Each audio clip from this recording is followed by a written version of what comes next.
School assignment requires students to plan the perfect murder. Killing off the public school system would be a great place to start. I'm Dr. Duke, she's Katie, and this is The Dr. Duke Show.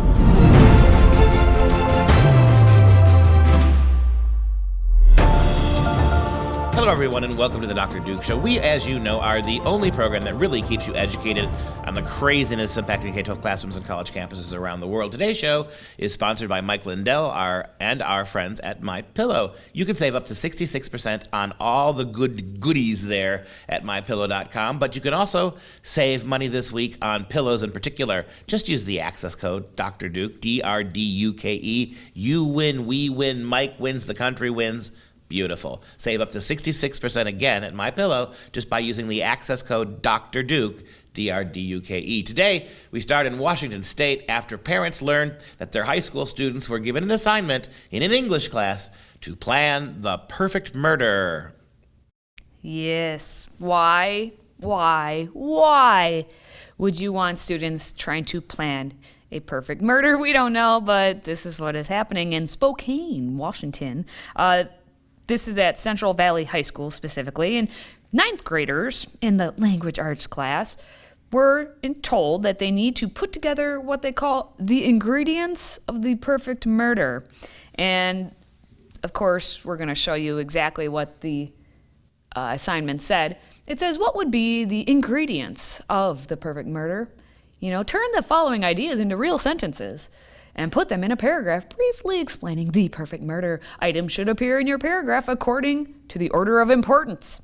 There are 10 ideas here, so if you remove one, you have to add an idea of your own. Okay, what are some of the ingredients to plan the perfect murder? Well, it should be easy to arrange. Of course. It should leave no clues behind. There should be no noise. Ooh, silence. It should look like suicide. Oh. It should take place in an isolated place. It should not be cheap. I'm not sure I know what that was. That one I did not understand. Yeah, what does it mean? It should not be cheap. I don't know how to take that. No violence should be necessary. Wait a second. You're going to kill somebody with no violence? Well, that's because of number 8, the next one. It should look like, but still, how can you make it look like an accident if there's no violence necessary? Isn't killing somebody by definition violence? Yeah, well. Even if you put a pillow over their mouth? Hey, don't bring pillows into this. I mean, technically a pillow's not one of Mike Lindell's pillows, never, but pillows in general can be used as violent weapons. I mean, it should be quick. This is true. I guess. I'm going to go with arsenic and old lace on this one, and it's. You're thinking. I was thinking Poirot too. You know what Hercule Poirot would say, don't you? Absolutely not. Messieurs et mesdames, that is the problem. You think there is such a thing as the perfect murder. Dun, dun, dun. Well, apparently, the reason for this whole assignment, it just wasn't the teacher being like, let's give this assignment. It was going off of Roald Dahl's short story called Lamb to the Slaughter. It's a tale of a housewife who kills her husband and then she schemes to cover it up and does so successfully. My question is, why are we reading this book? If you're a freshman in high school, you know what you could be reading? Anything else. Romeo and Juliet, the Odyssey, the Iliad, the Aeneid. I cannot bring myself to condemn Roald Dahl when they're reading transgender this and anti-cop that and Black Lives Matter this and LGBTQ that. I mean, stick with the murders, guys. Maybe it's better than anything else you got going for you. But again, in the words of Columbo, ma'am, in my experience, I have found there's no such thing as the perfect murder. Rightio. Well, Brian Essel is a father of a son who was in the class, and his son had told him about the assignment, but it was a little too late. What you're looking at here is what students in the class at Central Valley High School were given. It was a pre-reading assignment for the book Lamb to the Slaughter. The book by author Roald Dahl is about a wife who was able to cover up killing her husband. Students were instructed to write out a paragraph describing their perfect murder. And it had bullet points like how to get away with it and make it look like a suicide.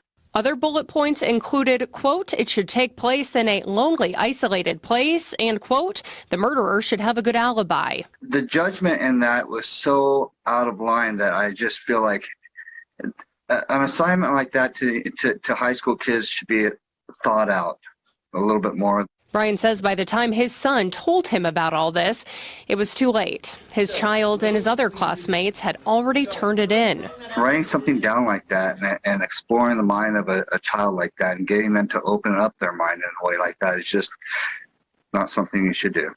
He told me some of the kids were saying, oh yeah, we've already planned this out with some of our other friends, and that was disturbing to me. That was disturbing to him. I think that is disturbing. Yeah, that's the big takeaway of this story. That's the listen up, mom and dad. When his son said, oh yeah, my friends, they've already planned this out with some of their other friends. So some kids had already, before this assignment, thought about how to plan the perfect murder. It's really great stuff that we got going on in our public schools. And but there's the assignment. There's so many. Why not this? Why not this? How to catch a murderer, right? Something like that. Something on the positive side of things. It's almost as if the public schools are preternaturally incapable of taking a positive moral stand on anything. Anything that might be, even something as obvious, thou shalt not kill, because it is part of traditional Western morality and Christian morality, they just can't bring themselves to give kids examples of it. Well, you know what I also read as a freshman in high school? To Kill a Mockingbird, and that involves some trials and crime and whatnot. So and why a dead mockingbird. So why not read that one instead?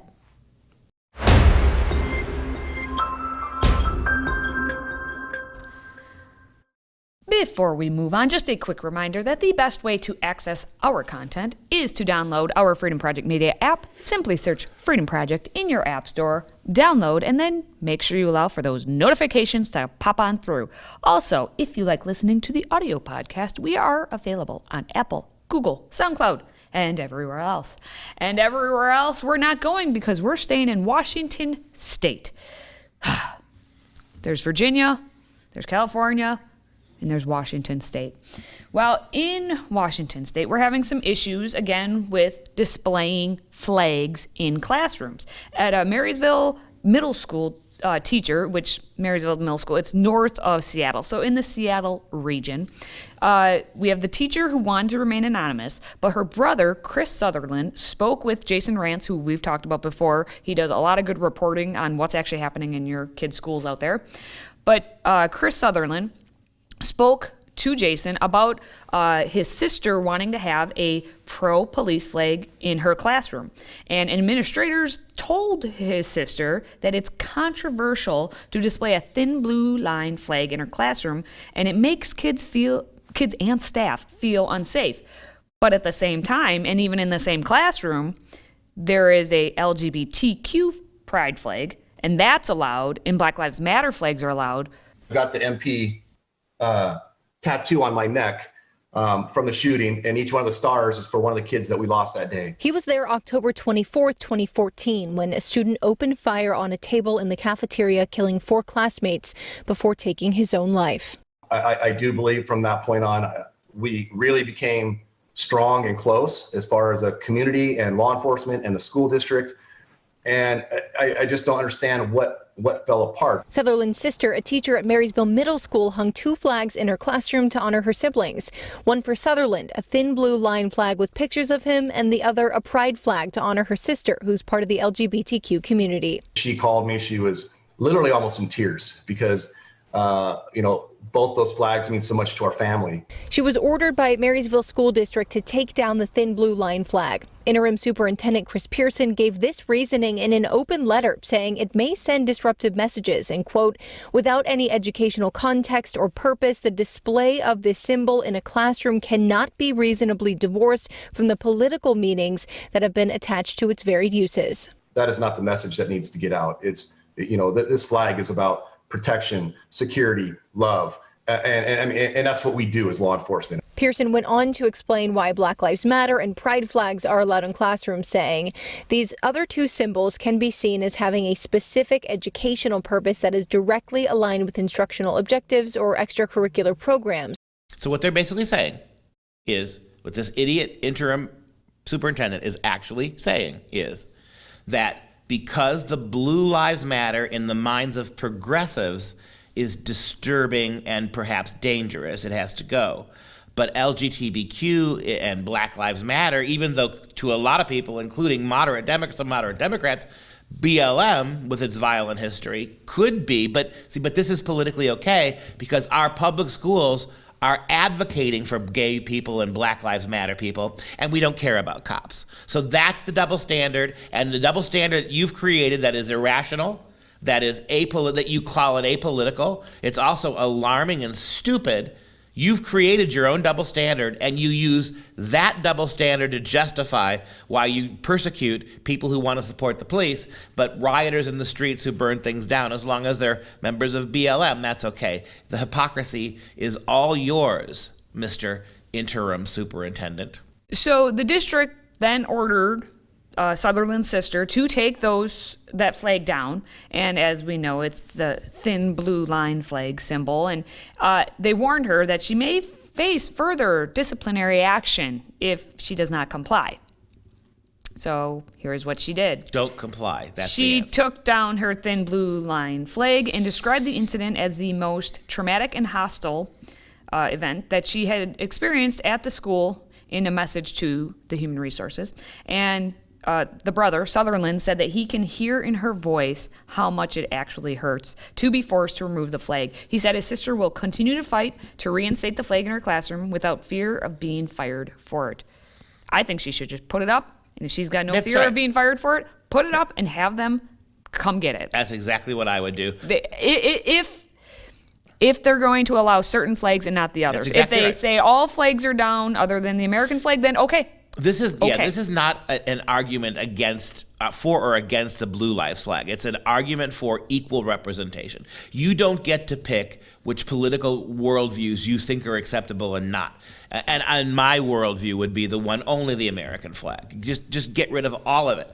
Just accept the American flag. Although, what would be the response to the American flag? We've seen teachers all over the country, administrators all over the country, saying that the American flag is every bit as disruptive and dangerous and frightening as the Blue Lives Matter flag.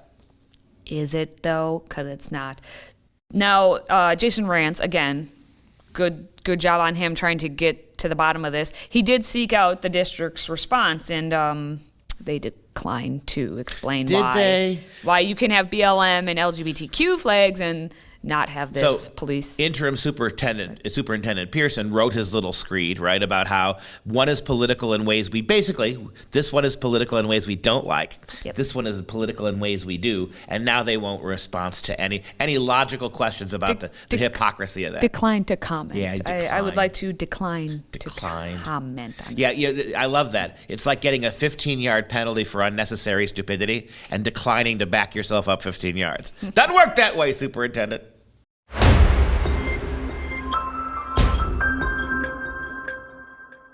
Well, let's get out of Washington State. I've had enough of it out there. So let's go across the country, back out east to North Carolina, where a North Carolina county is all red, white, and blue, or be fired.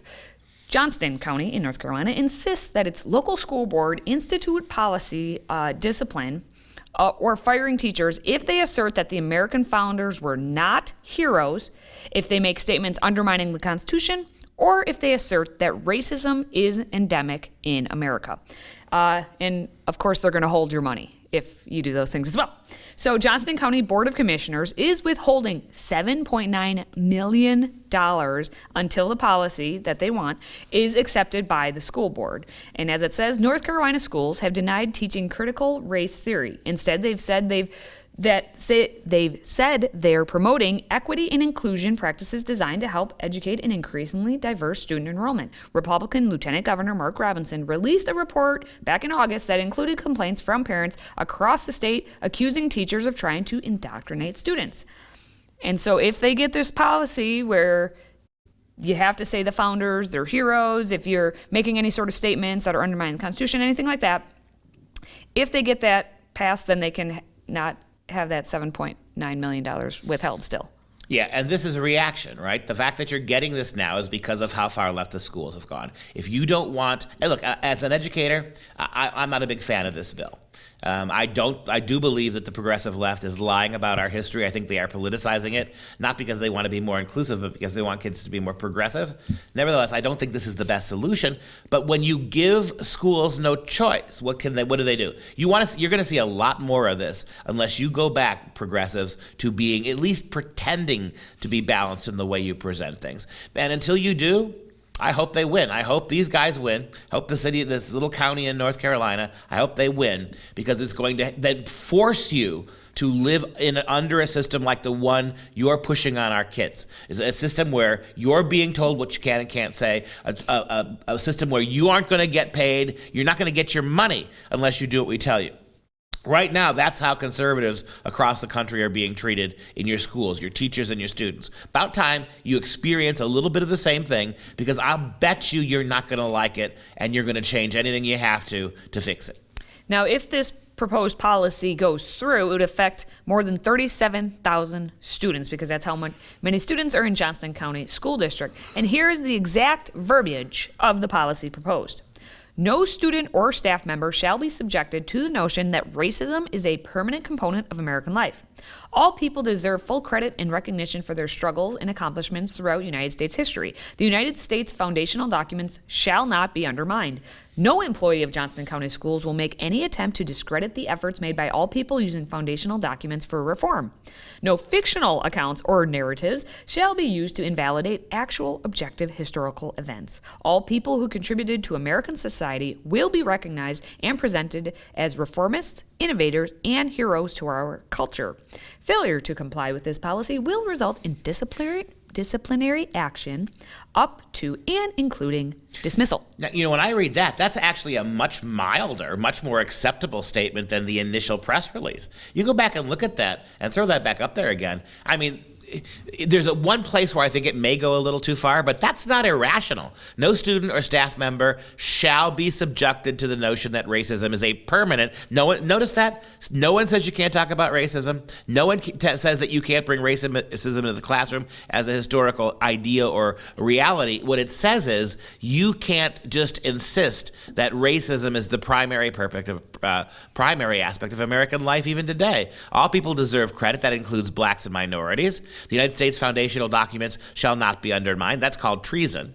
Undermining the governing bodies of the country, documents of the country, is a kind of treason, and undermining them dishonestly is a problem. No employee will make any attempt to discredit the efforts made by all people. This is a reasonable statement. You may not agree with all of it, and I think there is one part in the second paragraph there that may go a little too far, but this is much more rational than you're getting for any justification of what the left's doing in the public schools right now. That is true. And Dale Lance, who's the founder of Citizen Advocates for Accountable Government, stated that Citizen Advocates for Accountable Government is pleased that the Johnston County Board of Education worked together to pass a policy to prohibit the implementing of divisive principles of critical race theory in the classroom. The approach used stands as an example of how diverse voices can work together for the betterment of the students in our public schools.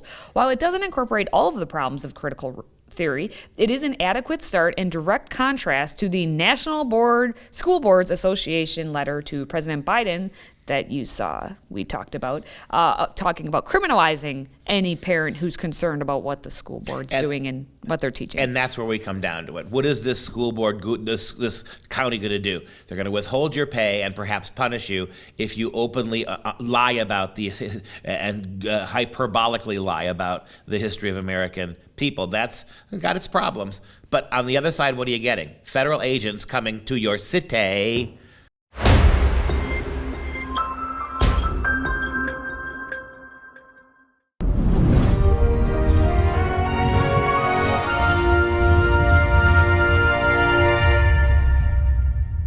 Time again for some real education, not all of this endlessly divisive, stupid public school stuff going on. It's time for The Uprising by Honoré Victorin Daumier. And there he is standing next to his painting. That's the painting. This is the painting we want to talk about today on Revolutionary Painting Week on the Dr. Duke Show, looking at paintings all week long that deal with breakups of civilization, that just talk about what happens when people have been pushed too far and that they've had enough, how revolutions happen. You can call those resolutions, if you're on the side, depending on whose side you're on, right? They are treason or they are liberation. And so take a look at the painting again. This is The Uprising. It's an empowering oil painting described by the art collector Duncan Phillips, quote, as a symbol of all pent-up human indignation. While Delacroix, the painter we looked at yesterday, the painter, while he captured the epic drama of the French Revolution, Daumier here approaches it from a place of introspection. The regard is directed inward, French art historian Henri Faucillon said, quote, the rioter is possessed by a dream to which he assembles the crowd. There's something, again, one step removed and perhaps made abstract in this painting. The call to revolution, the violence, all of that is sublimated here to a collective consciousness of unwillingness to go down the same old paths again. In a sense, this painting could be about modern moms and dads protesting critical race theory, for instance. It's a well-done, highly contemplative view. And perhaps we need a little bit more information about the artist, Honoré Daumier. He was born in 1808, died in 1879. He was a French painter, sculptor, printmaker, whose many works offer commentary like this on the social and political life in France, from the Revolution of 1830 to the fall of the Second Napoleonic Empire in 1870. Daumier earned a living throughout most of his life producing caricatures and cartoons of political figures and satirizing the behavior of his countrymen in newspapers and periodicals, for which he became well known in his lifetime and is still known today. He was also a Republican Democrat who attacked the bourgeoisie, the church, lawyers and the judiciary, politicians and the monarchy. He hated everybody who was sticking their finger in the pie. He was jailed for several months in 1832 after the publication of Gargantua, a particularly offensive and discourteous depiction of King Louis Philippe. Daumier was also, as you can see here, a serious painter and very loosely associated with realism. And we have naturalism lurking behind the scenes here as well. A great painting that manages to undercut the violence of revolution in the name of unity and the collective will and consciousness. Okie dokie, those are the stories for today. If you have a question for us, please feel free to drop it into the mailbag by emailing askduke@fpeusa.org. And if you enjoy our content, please support our show by joining the Patriot Club. Your tax-deductible donation keeps this show right on moving. Simply visit patriotclub.us to get signed up. That's patriotclub.us. And as a special thank you, you will get your very own American Patriot Tumbler with all of its glory of George Washington. It is glorious, and that wraps up the show for today. For Freedom Project, I'm Dr. Duke. She's Katie. Until next time, stay educated, my friends. It is more important now than ever.